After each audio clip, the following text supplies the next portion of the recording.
Nurul memulai usaha hampers yang diberi nama Cik Siti ini sudah dimulai sejak 2019 lalu. Saban tahun dirinya mendapat pesanan hampers yang beraneka ragam. Tahun ini dia mengeluarkan jenis hampers tableware yang berisi peralatan makanan dan kue kering.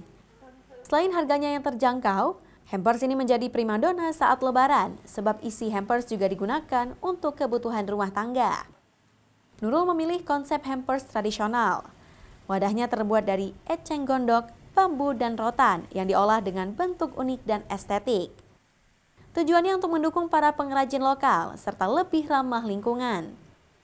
Kue kering yang disajikan juga dibuat langsung oleh Nurul sehingga mereka menjaga kualitas bentuk dan rasanya.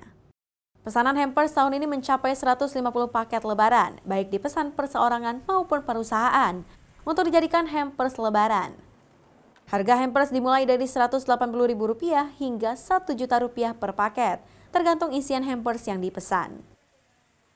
Konsepnya sendiri kami masih suka yang seperti kayak tradisional rustic gitu Kak, karena ini juga untuk mendukung para pengrajin lokal. Jadi kami kebanyakan hampers seperti di tahun-tahun sebelumnya juga pakai yang keranjang eceng gondok gini, terus keranjang rotan.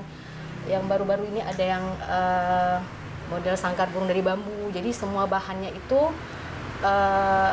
bisa digunakan kembali dan tidak berbahaya untuk lingkungan, tidak menyebabkan sampah, tidak menambah sampah berlebihan gitu.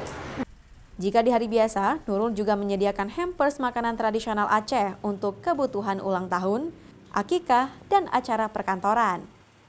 Banyak pemesanan hampers dari luar kota Banda Aceh, seperti Aceh Barat Daya, Nagan Raya, hingga Takengon. Nova Misdayanti, Kompas TV, Banda Aceh.